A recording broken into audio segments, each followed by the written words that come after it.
Amanecer, junio de 1944, en la isla de Saipán, el hombre que desató el infierno en Pearl Harbor estaba ahora rodeado por el fuego. El almirante Chuichi Nagumo, el comandante que lideró el ataque más infame de Japón, estaba atrapado y acorralado por la misma marina que humilló. Bombarderos de EEUU llenaban el cielo, acorazados rugían en la costa y su cueva temblaba con cada explosión. Para Nagumo, esto no era solo una derrota, era un castigo. El cazador del 41 presa en el 44. Esta es la historia de cómo Estados Unidos fue por el hombre de Pearl Harbor y cómo su muerte fue uno de los actos de justicia más brutales en la Guerra del Pacífico. Quédense hasta el final y asegúrense de suscribirse porque lo que le sucedió al almirante Nagumo es algo que la historia nunca debería haber olvidado. En otoño de 1941, el almirante Chuichi Nagumo recibió la orden más ambiciosa de la historia naval japonesa: liderar una fuerza de portaaviones 3.000 millas por el océano y paralizar la flota del Pacífico. Él no planeó el ataque. Ese mérito fue del almirante Isoroku Yamamoto, pero Nagumo lo ejecutaría. Un hombre cauto por naturaleza, gran parte de su carrera fue al mando de destructores y cruceros, no portaaviones. Sus colegas dudaban que fuera la opción correcta, pero en la jerarquía militar de Japón, la obediencia era absoluta. El 26 de noviembre de 1941, la flota de Nagumo zarpó de la bahía de Hitokaku en silencio de radio. 6 portaaviones, 2 acorazados, 3 cruceros y 350 aviones. Su misión estaba envuelta en un secreto tan profundo que ni los pilotos conocían su objetivo. Solo Nagumo y unos pocos oficiales entendían el riesgo. Si fallaba la operación, el Imperio de Japón se condenaría antes de la guerra. El 7 de diciembre de 1941, las aguas de Pearl Harbor estallaron en caos. La primera oleada de Nagumo golpeó con devastadora precisión, los torpederos destrozando a la flota del Pacífico de Estados Unidos. Flota, bombarderos gritando desde las nubes. En minutos, acorazados como el Arizona y el Oklahoma, ardían como infiernos. Al retirarse la segunda oleada, más de 2.400 americanos habían muerto. Japón celebró el ataque como una venganza divina y Nagumo fue aclamado como héroe nacional. Regresó a Tokio entre desfiles, pancartas y los elogios del emperador. Pero las dudas lo perseguían. Nagumo rechazó la orden de Yamamoto de una tercera oleada para destruir las reservas de combustible y muelles de Estados Unidos, los cuales habrían paralizado el país por años. Temía un contraataque, pues la prudencia preservaría su flota. En cambio, conservó su capacidad de contraatacar. Esa decisión lo marcaría para siempre. El hombre que le había dado a Japón su mayor triunfo, sin saberlo, había asegurado su caída. Al otro lado del Pacífico, EEUU juró venganza. Los periódicos imprimieron su nombre junto a las llamas de Pearl Harbor, y cada piloto, cada marinero, cada marine lo sabía. Algún día vendrían por el almirante Nagumo. En los meses siguientes a Pearl Harbor, el almirante Chuichi Nagumo comandó la fuerza naval más potente que el mundo había presenciado. Su flota de portaaviones dominó el Pacífico, aplastando la oposición con eficiencia. Desde las Filipinas hasta el Océano Índico, sus aviones hundieron barcos aliados, destruyeron bases y sembraron el pánico por medio mundo. Por un tiempo, Nagumo parecía intocable. Tokio lo aclamó como el hombre que humilló a Occidente, el almirante con el destino de Japón en sus manos. Pero tras esa reputación, había una verdad que sus oficiales veían en silencio. Nagumo no era un visionario. Era cauto, metódico y a menudo temía correr los riesgos que una estrategia audaz requería. Había heredado un arma diseñada para la agresión, pero carecía del instinto para usarla a fondo. En abril de 1942, lideró la Kido Butai, fuerza de portaaviones de Japón, en una masiva incursión por el Índico. Su flota hundió el portaaviones Hermes, los cruceros Cornwall y Dorsetshire y docenas de buques menores. Para Japón fue otro triunfo. Sin embargo, empezaron a aparecer las grietas. Sus subordinados se quejaban de que dudaba y carecía de la audacia de Yamamoto. Los mismos instintos que lo volvieron cauto en Pearl Harbor frenaban el impulso de Japón. Yamamoto, el eterno apostador, vislumbraba una batalla que aniquilaría a la armada de EEUU para siempre. Ese plan llevaría a Nagumo a Midway, batalla que cambiaría la guerra y destruiría su legado. En junio de 1942, Nagumo zarpó al este con 4 portaaviones japoneses, Akagi, Kaga, Soryu y Hiryu. Su misión era atraer a los portaaviones restantes a una trampa y terminar lo que Pearl Harbor había iniciado, pero los americanos habían descifrado los códigos navales de Japón. Almirante Chester Nimitz y su inteligencia ya sabían el plan, el objetivo, hasta la fecha. Mientras Nagumo atacaba Midway, la Marina de los Estados Unidos esperaba. La emboscada que siguió fue rápida y despiadada. Al amanecer del 4 de junio, la flota de Nagumo fue atacada por torpederos americanos. Lanzó cazas para contrarrestarlos, sin percatarse de que, sobre el caos, bombarderos en picado se posicionaban para atacar. Cuando lo hicieron, fue devastación. En cuestión de minutos, 3 de sus portaaviones, Akagi, Kaga y Soryu, quedaron envueltos en llamas. Un cuarto, el Hiryu, seguiría después. Miles de marineros y aviadores murieron una mañana. Nagumo, en la cubierta de su buque insignia, entre humo y aceite ardiente, vio los sueños de Japón hundirse en las olas. Midway destrozó más que la flota japonesa, destrozó al propio Nagumo. Su indecisión en la batalla, al no lanzar sus aviones en el momento justo, generó un amargo debate en Tokio. Había dudado de nuevo, dividido entre atacar la isla o a los portaaviones estadounidenses. Esa vacilación costó a Japón todo su núcleo de portaaviones, terminando su capacidad ofensiva. Al regresar, ni desfiles, ni multitudes aclamantes, solo silencio. Él dimitió, pero la Armada no quiso deshonrar públicamente a uno de sus héroes.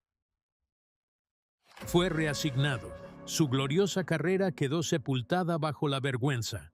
Para Estados Unidos, Midway fue una reivindicación. Quien asestó el golpe en Pearl Harbor fue vencido igual, su flota destruida, su poder deshecho. Pero para Nagumo fue el comienzo de una lenta ejecución. Cada batalla que Japón perdía, cada isla recuperada por Estados Unidos llevaba su nombre como una maldición. El cazador que una vez dominó el Pacífico, ahora era cazado por el propio destino, y Estados Unidos apenas estaba comenzando. Después de Midway, el almirante Chuichi Nagumo era un hombre perseguido por fantasmas. Fantasmas de barcos, pilotos y decisiones que no se podían deshacer. La armada que lo elogió ahora lo veía con desprecio. Públicamente aún se le respetaba. Se le saludaba como el arquitecto de Pearl Harbor, pero a puerta cerrada se hablaba de él como un hombre cuyo tiempo había pasado. El impulso de Japón se había roto. Su flota de portaaviones estaba diezmada. Sus pilotos, antes los mejores, superados en número y habilidad. Nagumo fue transferido a mandos menos prestigiosos, lejos de la gloria del mar abierto. El orgulloso almirante que una vez comandó la Kido Butai ahora se veía relegado a asignaciones defensivas, reducido a mantener líneas en lugar de romperlas. En 1943, la guerra se volvió contra Japón. Los estadounidenses avanzaban por el Pacífico con una determinación implacable, conquistando una isla tras otra. Cada victoria los acercaba a casa y cada derrota a Nagumo los sumía más en la sombra. asumió el mando de la flota del área central del Pacífico, defendiendo un perímetro de islas que se desmoronaba. Era un puesto de honor, no de victoria. Los suministros disminuían, la moral se desplomaba y las órdenes de Tokio habían pasado del ataque a la contención. Nagumo sabía lo que eso significaba. Debió sacrificarlo todo para frenar lo inevitable. Sus subordinados notaron su cambio. Nagumo, antes rígido, se volvió retraído. Rara vez hablaba en las comidas, pasando horas solo observando mapas que mostraban el imperio de Japón achicarse. El mismo hombre que comandó la flota más poderosa ahora veía impotente cómo los portaaviones de EEUU dominaban los cielos que él controlaba. Los informes del frente llegaban a diario. Guadalcanal perdido, Salomón asediadas y submarinos aliados asfixiando rutas navales de Japón. Nagumo, siempre realista, entendía lo que otros callaban. La guerra estaba perdida. Pero para un hombre formado en el código de honor de la Armada Imperial, rendirse no era opción. La orden selló su destino. A principios de 1944 fue reasignado a las Marianas para defender Saipán y Tinian, el último gran bastión de Japón antes de la patria. Era una misión desesperada, pero Nagumo la aceptó sin protestar. Sabía por qué lo habían elegido. Tokio necesitaba un símbolo de Pearl Harbor para animar a los defensores. Pero en el fondo de su ser, él debía conocer la verdad. No lo mandaban para ganar, lo enviaban al sacrificio. Para los estadounidenses, Saipán sería un paso más hacia Tokio. Para Nagumo, este sería el final de su extenso y trágico viaje, desde la cubierta de la Kaji en Pearl Harbor hasta las cuevas de Saipán, donde la venganza lo esperaba con todo su peso. En junio de 1944, Saipán se había transformado en el corazón de la última línea defensiva de Japón y Almirante Chuichi Nagumo atrapado en su ritmo. Desde que llegó, la isla parecía una tumba a punto de ser sellada. Bombarderos americanos rugían día y noche, ablandando las playas para la inevitable invasión. El mar que llevó su flota ahora traía destrucción en olas interminables. Proyectiles, torpedos y aeronaves embarcadas en portaaviones que oscurecían el sol. Nagumo tomó el mando de la guarnición naval, mas su flota era solo una sombra. Aviones en tierra, escasas baterías antiaéreas y marineros sin barcos que comandar. Aún así, Tokio exigía milagros. «Defended Saipán hasta el último hombre», ordenó el Estado Mayor Imperial. Nagumo entendió el significado de esas palabras. No eran órdenes, sino una sentencia de muerte. Mientras buques de guerra americanos se acercaban, Nagumo recorría los túneles excavados en las laderas de coral. El aire era pesado de humedad y miedo. Soldados japoneses, jóvenes y temblorosos, los saludaban a su paso, con los rostros demacrados por el hambre y la malaria. Muchos no se hacían ilusiones sobre lo que les esperaba. Los suministros escaseaban y la moral caía más rápido que los búnkeres bombardeados. En la oscuridad, Nagumo oía el estruendo de cañones navales golpeando la costa. Cada explosión y temblor le recordaba el destino que se gestaba desde Midway. El 15 de junio de 1944, los Marines de EEU llegaron. Las playas estallaron en caos al desembarcar oleadas de botes Higgins a miles de hombres bajo el amparo de la artillería naval. Las defensas de Nagumo fueron destrozadas en horas. Los americanos avanzaron, sus tanques aplastando trincheras y búnkeres. Los defensores lucharon ferozmente, pero fueron superados en armamento sin esperanza. Los aeródromos japoneses se redujeron a cenizas. La comunicación con Tokio casi desapareció. En los túneles bajo Saipán, el mando de Nagumo degeneró en silencio. Se le informó que el vicealmirante Takeo Takashima había muerto por fuego de artillería, haciendo de Nagumo el oficial de mayor rango. Fue un honor y una maldición. Ahora soportaba todo el peso del mando. pero ya no quedaba nada que comandar. Sus tropas rotas, sus suministros agotados, su destino sellado. El sonido de los lanzallamas de en las cuevas aumentaba, y los gritos de los moribundos resonaban. Sus ayudantes le instaron a huir a las crestas del norte, pero él se negó. Ya no había a dónde correr, y en la Armada Imperial, la retirada era peor que la muerte. Para Saipán fue conquista estratégica. Para Nagumo, su día del juicio final. Él había enviado la flota del Pacífico hasta el fondo del mar, y ahora el propio mar rugió para reclamarlo. El almirante que había alcanzado la fama mediante la sorpresa y la precisión, ahora estaba sepultado bajo el caos y lo inevitable. Sabía lo que se avecinaba y lo enfrentaría, no como un comandante de barcos, sino como un condenado esperando su orden final de la propia historia. Al quinto día de batalla, Saipán se había vuelto irreconocible. La verde y exuberante isla era ahora un paisaje de ceniza y ruina, lleno de humo, sangre y aceite ardiendo. Almirante Chuichi Nagumo se movía en silencio por su puesto de mando subterráneo, con el uniforme empapado en sudor y sus botas empolvadas. Cada pocos minutos, el suelo temblaba por los proyectiles navales. Las radios crepitaban con transmisiones desesperadas, unidades invadidas, sin municiones, posiciones perdidas. Sus ayudantes le rogaron que fuera a un lugar seguro, pero negó con la cabeza. Un comandante debe quedarse con sus hombres, dijo en voz baja. La misma convicción que lo atrapó, ahora lo anclaba allí.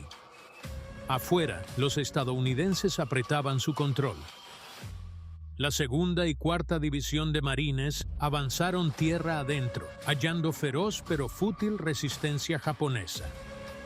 Muchos se negaron a rendirse, lanzando cargas suicidas nocturnas que acababan en masacres.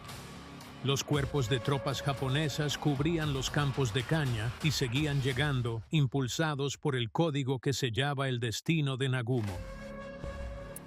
Mejor morir que deshonra no era solo un lema. Era una doctrina arraigada en sus almas. Nagumo oía gritos y explosiones lejanas, sabiendo que cada batalla acercaba a los americanos a las cuevas. El mensaje final de Tokio llegó el 23 de junio. No ofrecía estrategia alguna, tampoco refuerzos, solo una orden: morirás con honor. Nagumo lo leyó 2 veces, luego lo dobló cuidadosamente y lo colocó en su bolsillo. Sabía que su muerte sería militarmente inútil, pero al alto mando japonés le serviría para mantener la ilusión de lealtad y fuerza. Sin embargo, sus pensamientos no estaban en la gloria. Quienes lo conocieron decían que parecía sereno y distante, como si ya estuviera medio ido. Quizás pensó en los barcos que perdió en Midway, en los pilotos que nunca regresaron, o en la mañana de 1941 cuando ordenó atacar Pearl Harbor. El mar que le dio el triunfo ahora rugía contra los acantilados de su cueva, un sombrío recuerdo del círculo cerrándose. Soldados estadounidenses estaban a solo unos cientos de metros, despejando búnkeres uno a uno con sus lanzallamas. Dentro de la cueva, Nagumo hizo una reverencia, agradeció a sus ayudantes y dio su orden final: cumplan su deber como yo cumplo el mío. Luego, un disparo solitario resonó en los túneles. Cuando los marines de Estados Unidos llegaron a la cueva, hallaron el cuerpo del almirante erguido contra la pared de roca, su pistola de servicio en mano. Su rostro, dijeron los testigos, parecía tranquilo, resignado. El hombre que una vez puso de rodillas a América halló su fin, no en batalla, sino en silencio. Para Japón, su suicidio fue anunciado como un acto de honor. Para los estadounidenses, fue justicia poética. El cazador de Pearl Harbor se volvió el cazado, y el destino dictó su veredicto sin piedad. Cuando la muerte del almirante Chuichi Nagumo llegó a Tokio, se propagó por la Armada Imperial como un fantasma. Oficialmente, se reportó como un noble autosacrificio, un comandante que prefirió la muerte a la captura. Periódicos publicaron su retrato enmarcado en negro, llamándolo mártir del imperio. Pero entre los oficiales que sabían la verdad, su suicidio fue menos gloria y más un requiem. Nagumo había sido uno de los símbolos más visibles del poder de Japón, y ahora su muerte marcaba algo mucho más grande, la muerte de la supremacía naval de Japón. El mismo almirante que había lanzado el primer ataque en Pearl Harbor había terminado su vida en una cueva perseguido, quebrado y solo. Para los japoneses, esa imagen era demasiado dolorosa para asimilarla. En el Palacio Imperial, el emperador Hirohito cayó en un largo silencio al enterarse del destino de Nagumo. Él había condecorado al almirante por su triunfo en Pearl Harbor. Ahora, el siervo más leal del imperio era otra víctima de una guerra que se desmoronaba desde dentro. La moral de la flota se hundió más. Los oficiales más jóvenes susurraban que si hasta Nagumo, el héroe de Hawái, podía morir derrotado, entonces a Japón ya no le quedaba esperanza. No era solo la pérdida de un hombre, era la pérdida de una ilusión. Para los estadounidenses, la muerte de Nagumo fue comunicada. Comandante enemigo, fallecido en Saipán. Pero la Armada de Estados Unidos sintió una satisfacción silenciosa. Algunos hombres que sobrevivieron a Pearl Harbor seguían en servicio. Cuando se supo que el arquitecto de ese ataque había caído, se sintió como un cierre. Para ellos, esto fue más que otra victoria, fue algo personal. La venganza iniciada el 7 de diciembre de 1941 finalmente había cerrado el círculo. El hombre que envió aviones a destruir la flota del Pacífico fue acorralado por esas fuerzas y abandonado a morir en la oscuridad. En las ruinas de Saipán, marines de EEUU hallaron sus cosas: pistola, espada, papeles personales quemados. Entre ellos, una línea escrita de su puño y letra: «He cumplido con mi deber hasta el final». No era un alarde, ni una excusa. Solo resignación. Los estadounidenses luego sepultaron su cuerpo con honores militares, un raro gesto de respeto por un enemigo caído. La profunda ironía. El hombre, cuyo ataque sorpresa fue un deshonor para EEUU, recibió ahora un entierro digno de un soldado. En Japón, la verdad se reescribió en silencio. Su suicidio fue presentado como final honroso, sus derrotas omitidas en discursos patrióticos. Pero para quienes sirvieron bajo su mando, la historia de Nagumo era una advertencia, una historia de orgullo, indecisión y el peso aplastante del mando. Vivió según el código del Bushido y al final ese mismo código exigió su muerte. Para los estadounidenses fue justicia cumplida, para los japoneses una tragedia consumada. Para la historia fue el momento en que venganza y honor chocaron en Saipán, resonando tras el silencio de los cañones de guerra. Tras la caída de Saipán, la muerte del almirante Chuichi Nagumo se convirtió en un símbolo y una advertencia que resonó durante el resto de la campaña del Pacífico. Para Japón, marcó un colapso espiritual. Saipán había sido más que una fortaleza militar, era el último escudo antes de la propia patria. Al caer, el mando imperial supo el significado. El avance americano ya podía llegar a Tokio y el mito de la invencibilidad de Japón se hizo añicos sin remedio. Entre las cenizas de esa derrota, el suicidio de Nagumo fue presentado como prueba de que el viejo espíritu guerrero seguía vivo, pero todos conocían la verdad, era desesperación disfrazada de honor. En el Pacífico, Estados Unidos celebró Saipán como punto de inflexión. Los periódicos titularon «Puerta a Japón capturada», y los informes militares la señalaron como una de las victorias más decisivas de la guerra. Para muchos uniformados, sin embargo, había una emoción más callada bajo el triunfo: la vindicación. Las islas que simbolizaron humillación en Pearl Harbor eran ahora símbolos de retribución. Cada piloto estadounidense que miraba los acantilados ardientes de Saipán sabía que en esos túneles el arquitecto del día más oscuro de su nación encontró su fin. El círculo se había cerrado. La guerra no había perdonado, pero la historia nunca es tan simple. Con el tiempo, incluso los adversarios de Nagumo lo recordarían con cierta compasión. No era un monstruo, ni un ideólogo fanático, sino un oficial naval atrapado por deber, política y tradición. Cumplió sus órdenes con precisión, aunque no estuviera de acuerdo. Había obedecido a Yamamoto en Pearl Harbor y había obedecido a Tokio en Saipán. La tragedia en la vida de Nagumo no residió en su muerte, sino en el escaso control real que siempre ejerció. Toda decisión que lo definió fue impuesta por un sistema que valoraba la lealtad más que la lógica y el sacrificio sobre la supervivencia. Mientras la guerra seguía, su nombre se desvaneció, eclipsado por desastres recientes: Leyte Gulf, Iwo Jima, Okinawa. Para quienes le sirvieron, el fantasma de Nagumo perduraba. Hablaban de él en voz baja, recordando al hombre que desató una tormenta sin escape. Su ascenso en Pearl Harbor y su caída en Saipán se convirtieron en los marcos del destino de Japón, dos actos de la misma tragedia, unidos por el orgullo, la venganza y lo inevitable. Al rendirse Japón en agosto de 1945, oficiales de Estados Unidos notaron el mensaje final de Nagumo en documentos capturados. Se dice que un almirante susurró: él supo que todo había terminado mucho antes que los demás. Y quizás esa fue la ironía más cruel de todas, que el hombre que inició la Guerra del Pacífico también comprendió, antes que nadie, cómo terminaría.